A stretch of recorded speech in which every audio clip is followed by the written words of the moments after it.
Austatud Postimees TV vaataja, oled sattunud vaatama järjekordset saadet seeriast Peetri Pilk, kus arutleme erinevatel teemadel, vahel päevapoliitilistel, vahel ka igavikulisematel.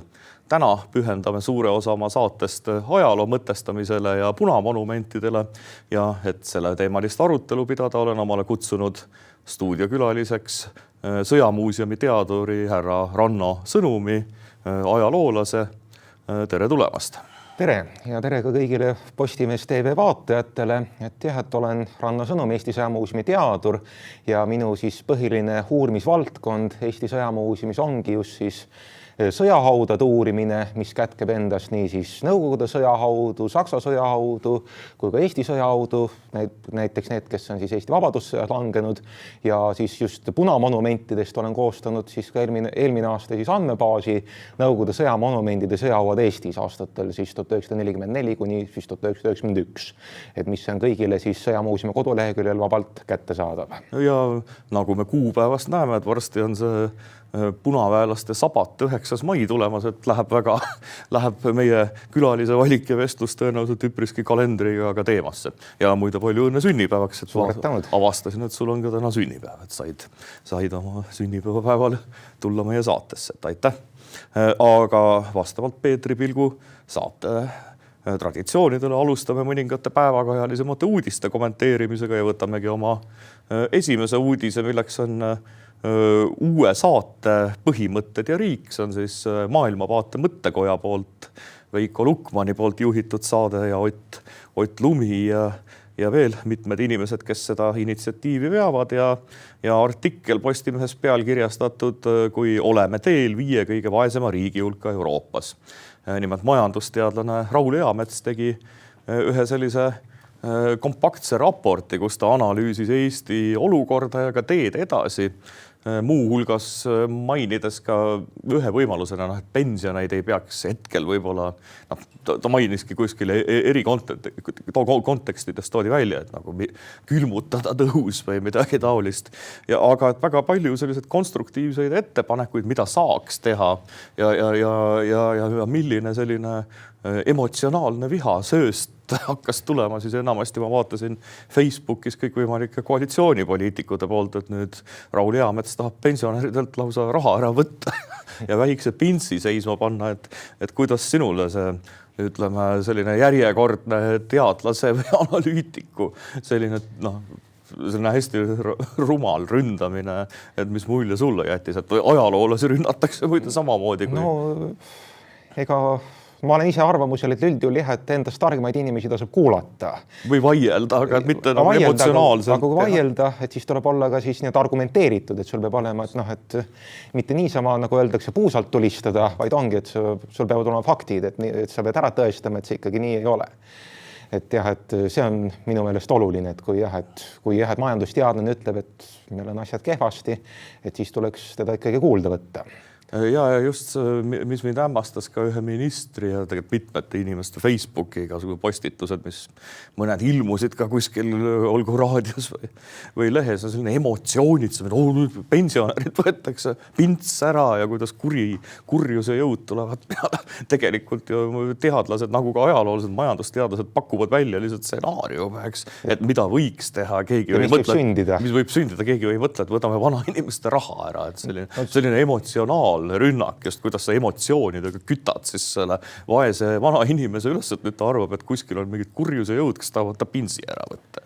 No selles suhtes, kui vaadata majandusteadlaste hinnanguid, et Eestil on praegu keeruline seis, et kuna rahvastik vananeb, et ongi, et me peame kuidagi ikkagi suutma seda riiki üleval hoida. No see on elementaarne.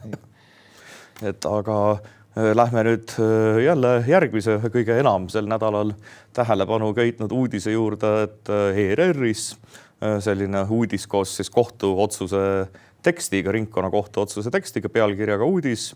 Ringkonnakohus andis Krahti asjas prokuratuuri tegevusele hävitava hinnangu. Ja kui kõiki seda meedias väga paljude juristide poolt ja ka sotsiaalmeedias kommenteeritud farssi, järjekordset farssi siis, et kui kuidagi kokku võtta, et kõik juristid, keda mina nagu lugesin ja kellest ka lugu pean ja keda tunnen või kelle arvamus nagu tundub tõsiselt võetav, kõik ütlesidki, et see järjekordne süüdistus, mis on kokku pandud mingi kellegi see on siis kõhutunne umbes ütleb, et kuskil on kuritegu ja siis hakatakse seda kuritegu kuidagi välja mõtlema või ehitama mingit sisekaemuste peale, mis mulle tundub üles mingite juhulausete põhjal mingisugust süüdistust ja seda on ju juhtunud nii ja nii palju, et ma ei tea, kuidas sinule kui ajaloolasele ajalooteaduses on samasugune rappamineku oht, et inimene hakkab uskuma midagi, mingit stsenaariumi, näiteks, et Päts oli Vene agent, mis meil on juhtunud ja siis ta loob terve teooria täiesti vale andmete peale, sest ta umbes ise usub, et nii on ja siis ta hakkab korjama mingeid tõendeid, mis tegelikult ei tõesta mitte midagi, aga võib terve raamatu kirjutada täieliku jama kokku, sest tal on mingi kummaline siseveendumus ja ta ei kuula ka teisi inimesi. Et kuidas sulle on see mulje jäänud, et tegelikult juuras ja ajaloos võib samamoodi? No kui vaadata, et nii juuras kui ka ajaloos peab olema ikkagi äärmiselt täpne. Et ikkagi tuleb püüelda ikkagi siis tõe poole, et mis siis ikkagi tegelikult juhtus. Just. Et jah, aga sest kui me hakkame lihtsalt emotsioonide põhjal jälle, et siis me võime teha totaalselt vales järeldusi, et nagu me ka uudistes oleme lugenud, et see võib siis see võib inimestel maksma minna nii elu kui ka tervise. Et need pikad kohtumenetlused, et mis on siin ajakirjandus olnud ja tuleb välja kedagi, et mingit süüd ei olnud, aga inimesel on nii elu, karjäär kui ka tervis rikutud tänu sellele. No siin ongi, et ajaloos me võime, üks on selline lugusid või narratiive ja mitte millelgi põhinevaid mingeid sisekaemusi või mingeid, ma ei tea, poststrukturalistlikke või postkolonialistlikke rumalaid teooriaid loov ajaloolane, kes ei tõesta mitte midagi, aga üritab jälle oma mingi emotsioone välja tuua umbes, eks. Ja teine on päris ajalooteadus, et mul on tunne, et juuras on natukene sama, et äkki on need ühiskonna probleemid on võib-olla juura ja ajaloo uurimisel äkki sarnased. Ja, et kohati jah, et ikkagi kui vaadata on näiteks silmapaistev õigusteadlane Lauri Mälksoo, et kes on ka juurat õppinud professor, aga oskab ka siis väga häid ka ajalooalaseid töid kirjutada, et selles suhtes jah, et need kahel erialal jah, et ikkagi sarnasusi on. Seda kindlasti. Aga lähme nüüd võib-olla isegi kõige põnevama uudise juurde, mis on eriti ka sinu, kes sa veel ju oled küll lõpetanud ajaloolane, aga jätkad oma õpinguid ka ajalooalal Tartu Ülikoolis loodetavasti doktorini välja. Aga alles küttis kirgi ühe tudengi Hugo Rait-Mei arvamuslugu Eesti Rahvusringhäälingus pealkirjaga Üliõpilaste seas levib ohtlik kapitalismi vastasus. Minu arust see tudeng kommenteeris hästi lühidalt ja lihtsalt mingit täiesti ilmselt nähtavat enamasti sotsiaalteadustes, aga tänaseks ka humanitaariasse kohale jõudnud küsimust, mida näevad peaaegu kõik, absoluutselt kõik, kes ülikoolis on väga-väga suur kontingent, ütleme sellist, ma ei tea, kuidas me seda nimetame, aga väga suur kontingent sellist kokku koondunud mõttemaailma, mida võib nimetada marksistlikuks, antikapitalисtlikuks. See väljendub ka Palestiina aktivismiseks, täiesti absurdi minevas kliimaaktivismis, et tihti need inimesed, kes ka oma kliimaaktivismiga tegelevad, neile võib ükskõik mida rääkida, nad ei tea isegi, et diivesinikoksiid on umbes vesi, aga nad kõik tahavad Palestiina ja kliima eest protestida ja siis veel kapitalismi ära kaotada. Ja et kuidas sina oled ju alles noore inimesena ülikoolist pakast läbi tulnud, et äkki oskad kirjeldada, et kuidas see sinu nägemus on olnud, puutudes igapäevaselt kokku noortega? Et ega seal, kui vaadata üldse Eesti ülikoolides, et ega seal ongi läbilõige Eesti ühiskonnast, et seal on igasuguse taustaga inimesi, aga jah, et ikkagi sellised tendentsid on ohtlikud, et kui me jah, et ikkagi usume, et ikkagi selline sotsialistlik ühiskonnakorraldus on kõige parem, sest jah, et kui vaadata, et kui midagi jagada, ennem tuleb ju ka midagi toota, et me ei saanud niiviisi ainult et jah, et me peame kõik ümber jagama, aga keegi peab olema see, kes ka toodab. Et jah, et see on. Ja naljakas ongi, et sellele nüüd on juba terve pikk mingi tohutu Facebookid, vaidlused, uued jätkuartiklid, neid on nii palju, et ei osanud ühtegi eraldi isegi välja tuua. Keegi doktorant oli vist Kruup, perekonnanimi, oli Kaspar Kruup, kirjutas ka väga pika, jälle emotsionaalse, kuidas mõistes hukka, et kuidas tohib tudeng üldse niimoodi kirjutada ja ma ei leidnud sellest Kruubi vastusest mitte ühtegi argumenti, absoluutselt mitte ühtegi, välja arvatud emotsionaalsed rünnakud ühe tudengi sõnavõtu kohta, kellel on ülikoolis täpselt samasugune õigus oma mingit seisukohti avaldada, nagu on tudengil õigus ju, tunnistama ausalt, keegi ei keela sul kommunist olla. Kui oled, siis oled, saad vanemaks, igasugu, paratavatu, eks noored usuvad igasugu hullusi, ei ole, kui tuleb võib-olla, pead tööle minema ja võib-olla pere tuleb, pole aega enam seal mingit taime või puud kallistada. Et siis on näha, et asjad ei tule enam nii lihtsalt. Just, et kuidas jällegi kommenteerid, et oled sa sellist ideoloogilist tagakiusu, mis nüüd ka selle üliõpilase vastu tuli, et oled sa ka ise ülikoolis kohanud humanitaarias või ükskõik kus? No mõnel pool ikka, et kus et ikkagi, et kuidagi natukene väga seda, ei taheta mõnikord tunnistada, et ikkagi, et Eesti on ikkagi rahvusriik ja et ikkagi, kui me vaatame Eesti ajalugu, et siis on ikkagi meie oma siis eestlaste ajalugu, et selles suhtes näiteks Lauri Vahtriga, et ma olen vägagi nõus, et näiteks ka selle poleemika juures, mis puhkes seoses Eesti ajaloo teise köitega. Et kuidagi nagu viimase all, mis meil endale ka mulje jäänud, et vahepeal on tunne, et nagu osad inimeste meelest see rahvuslus on paha asi, kuigi me oleme ikkagi rahvusriik, et me ei saa ju teisiti. No ja ma ise olen ka osalenud selles debatis ühe pikema essee ja mõne lühema artikliga, et mina nimetasin seda Marek Tamme katseks, mitte ainult tema, vaid ka ühe terve ringkonna katseks tegelikult dekonstrueerida eestlast või ümber kirjutada Eesti ajalugu, et ma olen selles osas oma panuse olnud, aga et tegelikult selline ideoloogiline ajaloo loomine, et see on taaskord, see on ülimalt prevalveeriv. No hiljuti oli ju ka siin poleemika 2020. aastal ilmunud Eesti Vabaduse ajaloo ümber, et miks seal on liiga selline Eesti keskne, et miks seal ei ole naisajalugu kaasatud. Ja see on see kuulus. See oli nüüd, autorid olid Igor Kopõtin ja Kaarel Piirimäe. Ja Kaarel Piirimäe, see tekitas kõikide ajaloolaste seas ikka väga tugevaid reaktsioone, et seal oli kõik mingid mittepinaarsed ja ühesõnaga see oli hästi lapsik, ma ei ole midagi nii lapsikut lugenud. Kõik õnneks, et minu enda ülemus Ellar Lille kui ka Lauri Vahtre poolt, et tuli sellele ka vastulause, mis ajakirjas Tuno. Et mis ikkagi seda debatti tasakaalustas. Et seda rõõm kuulda. Aga et soovime siis sellele Hugo Rait meile jõudu, et ta ikka ei hakka salgama seda, et ta toetab vaba turumajandust ja Eesti riiki. Just loodame, et need õppejõud või kes iganes, et olgu need õppejõud ka kommunistid ja sellise äärmusliku ekstremistliku maailma toetajad, olgu nagu ülikoolist väljas, kohvikus. Ei pea oma eri tudengid maailmavaadet peale suruma. Mis on ka veel, et tuleb ikkagi hinnata siis üliõpilase teadmisi, mitte maailmavaadet. Täpselt, see ei ole. Sa võid ja kui vaidle mingilegi asjale vastu, mitte ära ründa emotsionaalselt mingid noort tudengit. Too välja faktid. Ja soovitatavalt väljaspool ülikooli keskkonda. Aga lähme nüüd oma tänase 4. uudise juurde, mis on Postimehe uudis pealkirjaga Kas toimub?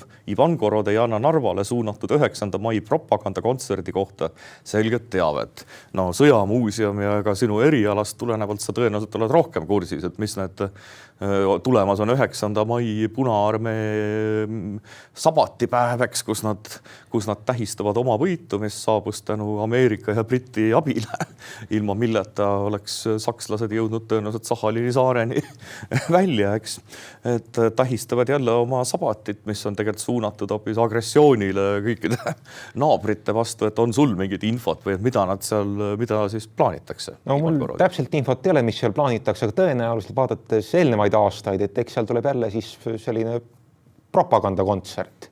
Ja kui vaadata näiteks ka 2022, et kui siis võeti maha siis Narva jõe ääres siis tankmonument, et ju siis püstitati vastukaaluks ju ka teisel pool Narva jõge siis uus siis T34-ga siis tankmonument, et ikkagi kui vaadata seda teist maailmasõda, siis Nõukogude propaganda järgi siis suurt isamaasõda, et ikkagi see on tänase päevani rakendatud sellise ideoloogia mankri ette.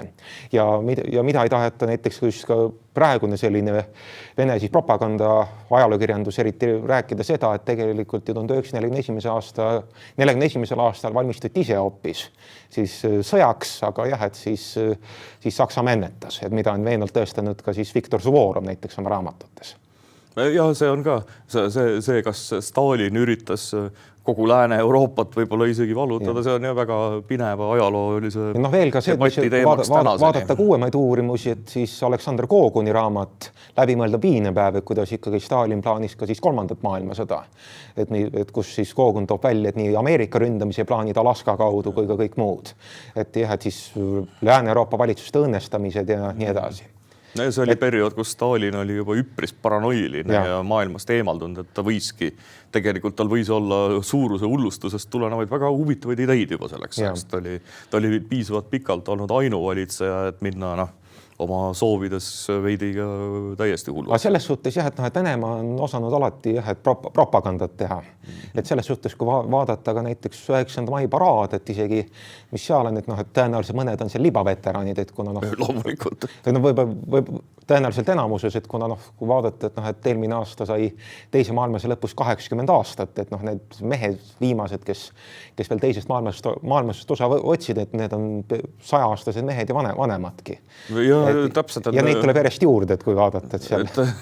Täpselt, et see juba Nõukogude ajal oli neid igasugu fake veterane tegelikult, kes kunagi mingit sõda polnud näinud, aga kuidagi nad said omale mingid ordenid ja said vorsti juustu väljaspool järjekorda. Siin saab jälle ajaloos ka natuke tagasi vaadata just näiteks Nõukogude Liidu siis teenetemärkide andmise praktikas, et kui näiteks Saksa poolel anti aumärk, et konkreetselt siis lahinguliste teenete eest ja siis Nõukogude Liidus pärast teise maailmasõja lõppu, kui 25 aastat möödas saadi medal ja 25 aastat sõja lõpust ja nii edasi, et mida isegi näiteks meie oma Eesti Laskurkorpuse veteranid, kes ei olnud kommunistid, et on öeldud, et need olid Mikki Hiire aumärgid.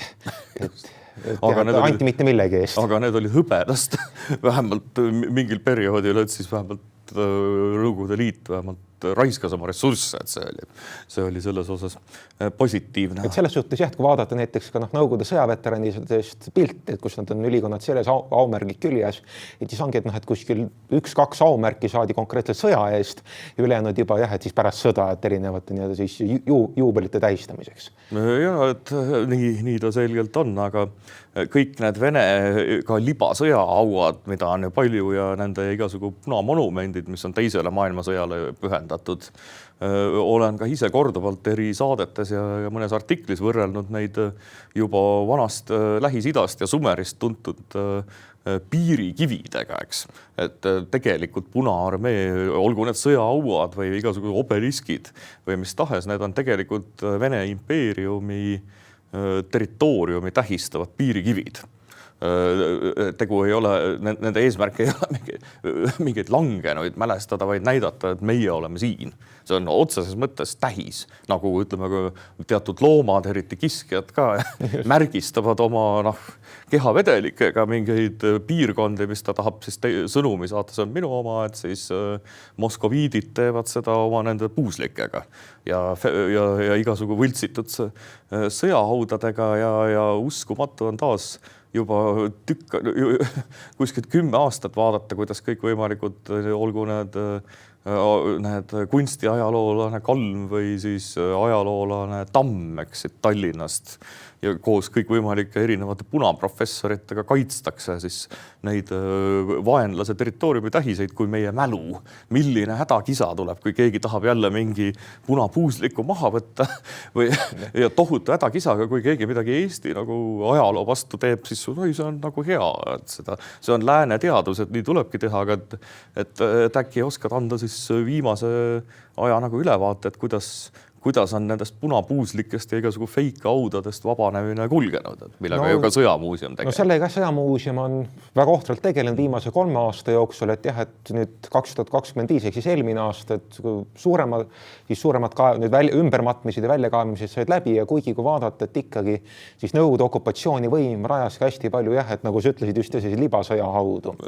Et näiteks üks selline kõige nii-öelda tuntum on siis Narvas Pimeaias, et kuhu väidetavalt oli maetud siis 83 siis vabadussõjas langenud punakaardi liiget ja ka siis kaevati ühishaud lahti, vaadati, et sinna on mitte kedagi. Kuigi varasemalt juba siis Narva muuseumi teadur Iliada Võõdov, et oli oma siis artiklis, mis ilmus Narva muuseumi toimetistes ära tõestanud, et jah, et tõenäoliselt oligi need ümbermatmised fiktiivsed.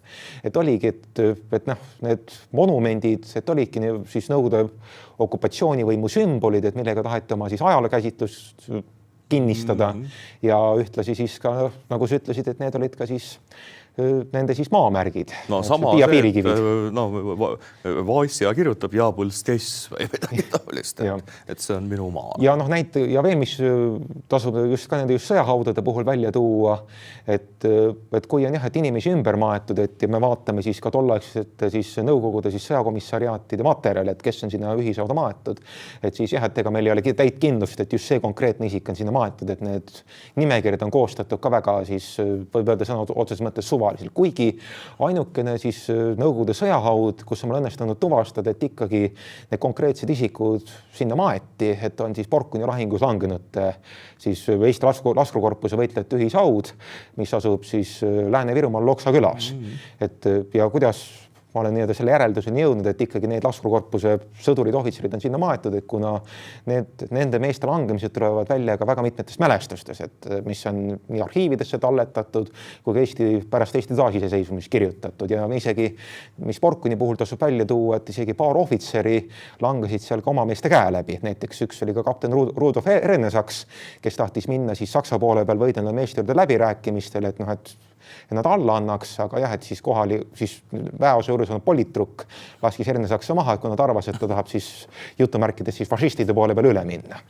Võib-olla olekski tahtnud, et siis siia ja praeguseni just Porkunis ka, et iga aasta 21. septembril lahingus langenud aastapäeval toimub see mälestusüritused, et siis jah, et pannakse pärgi nii siis Saksa poole peal võidelnud ühishaual, kus on siis Eesti mehed maetud, kui ka siis Punaväe poolel, et see on jah, sõna otseses mõttes siis Eesti ajaloo traagika, mida meil tuleb mäletada.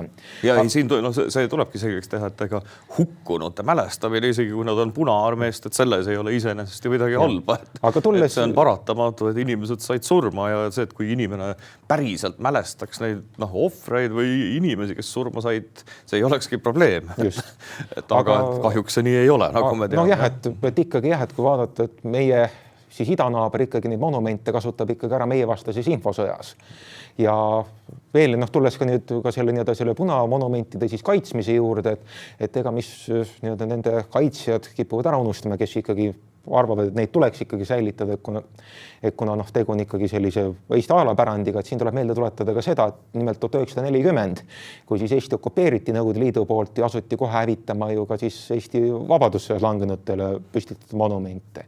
Et neid ju ümber ei mõtestatud, et need olidki, et need ju sõna otseses mõttes hävitati. Säilis ja väheseid, näiteks Ilumäel kohalik Villu metsavend, eks, suutis päästa tükid ja mõnes üksikus kohas on ja veel, mis on väljakaemustelt välja tulnud, et mis puudutab just ka siis punarmeeleste ühishaudade ümbermatmise on ka siis teise maailmaseelsete siis Eesti vabadussõja ausammaste tükke, et mis on sinna lihtsalt näiteks monumentidele täiteks visatud. Aga jah, et ikkagi, seda tuleb ikkagi meeles hoida ka, et Nõukogude okupatsiooni või Eesti monumentidest ei hoolinud. Et samas, kui vaadata, me oleme selles mõttes oleme läinud teist teed, et me igast monumendist oleme säilitanud ikkagi ühe siis sellise tüüpeksemplaari, need on muuseumi alles. Et kui te külastate, siis külastate ka Sõjamuuseumi rasketehnika angaari, et seal on nii Narva tank kui ka siis veel mõned siis punamonumentide osad. Et jah, et me seda muuseumi hoov ongi sellistele asjadele õige koht, et näiteks me nüüd, nagu ma aru sain, nii sina oled täna Tartusse sõitmas kui mina, et kui me nüüd tuleme ühistranspordi pealt maha, natuke jalutama, jõuame Raekoja platsi, siis seal on sirbid ja vasarad, eks, maja fassaadidel, et kuidas, kas sõjamuuseum on kuidagi suutnud ka selles vallas tegutseda, et igasugused punatähed, mida on ju Tallinna vanalinnaski ja Tartu need sirbid ja vasarad, et kuidagi neist lahti saada, et kahjuks seda ehitiste seadust president jättis selle välja kuulutamata kuidagi kavalalt, et jäi see ära. Ma ei tea, kas oleks hea seadus olnud, võib-olla seal oli igasugu lünke, eks, aga et kuidas on see võimalik? Me oleme 35 aastat olnud täiesti vabad ja 88 juba algas laulev revolutsioon ja meil on Eesti kultuuripealinna ja teaduspealinna Raekoja platsil on sirbid ja vasarad fassaadidel. Ma ei ole kuulnud, et neid maha oleks võetud. Ei kui ma üle-eelmine nädal Tartus käin, siis ma nägin ka, need on jätkuvalt alles. Ja ma kogu aeg mõtlen, et äkki keegi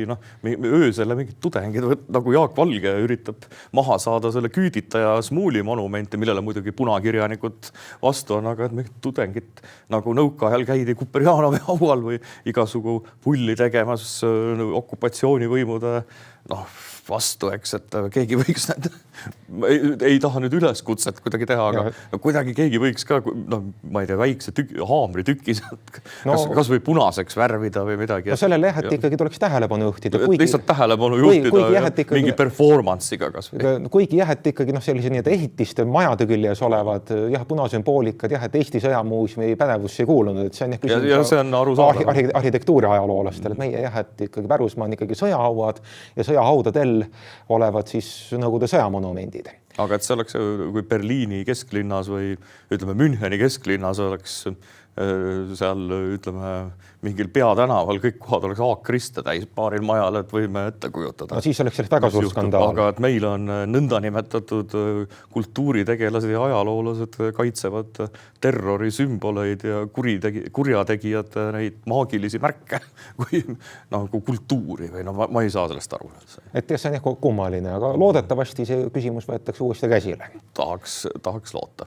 Aga äkki räägidki, et mis nüüd antud vallas üldse, et mis sõjamuuseumil ja ka sul endal, et mis sellised praegu põletavamad teemad või käimas olevad asjad on, et anna väike ülevaade, saateaeg hakkab lõppema, et siis lõpetuseks, et rahvas saaks ka teada, et millega meie väga väärikad muuseumid tegelevad. No praegu, mis on just sõjamuuseumil konkreetselt mul endal käsil, et ongi just siis selle andmebaasi Nõukogude sõjamonumendide sõjahauad Eestis täiendamine, et see andmebaas koondab praegu siis infot siis 366 Nõukogude sõjamonumendi või sõjahaua kohta, et seda infot tuleb pidevalt juurde, et on vaja siis andmebaasi ikkagi ka täiendusi sisse viia ja samuti siis ka Eesti inimesed saavad oma täiendusi ja täpsustusi saata aadressile siis monument@esm.ee.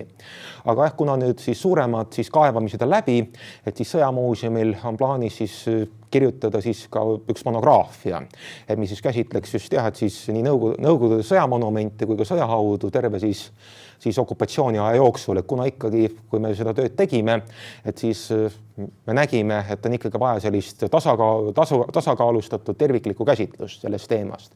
Et kuna praegu on kirjutatud üksikuid juhtumiuuringuid, näiteks Peeter Kaasiku poolt, mis puudutab pronkssõdurit, kui ka veel mitmed muid, et ikkagi on vaja siis sellist terviklikku ülevaadet, et kuidas ikkagi Nõukogude okupatsioonivõim neid Nõukogude sõjahaudu rajas ja kuidas ta neid monumente püstitas. Sest samas näiteks, mis on unustusõlma vajunud, et nimelt vahetult pärast teise maailmasõja lõppu, juba siis teise maailmasõja ajal, et üritas Nõukogude okupatsioonivõim Tallinnasse rajada siis ka suur Isamaasõja võidumonumenti, et mis siis lõpetati 1953. aastal seoses Stalini surmaga, et kui need kavandid ja plaanid pandi Kalevi alla.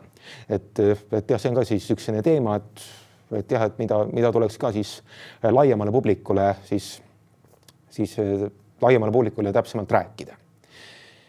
Ja saate lõpetuseks tulemas on nüüd siis 9. mai nõiasabat või kuidas iganes me seda kutsume, kus siis agressor tähistab kuigi ta peaks tähistama lihtsalt traagilise sündmuse lõppu, tegelikult ta tähistab selle rämeda propagandaga, mida tehakse hoopis oma agressori ja kiskja nagu olemust või projitseeribki välja oma äärealadele propagandat ja muidugi ka läände, et Eestis vist enam ei ole seda karta, et 9. mail mingisuguseid erilisi probleeme kuskil monumendi juures tekib, et kuidas sinu hinnang on, et võime ju tõenäoliselt rahulikult sellele koledale sündmusele vastu minna.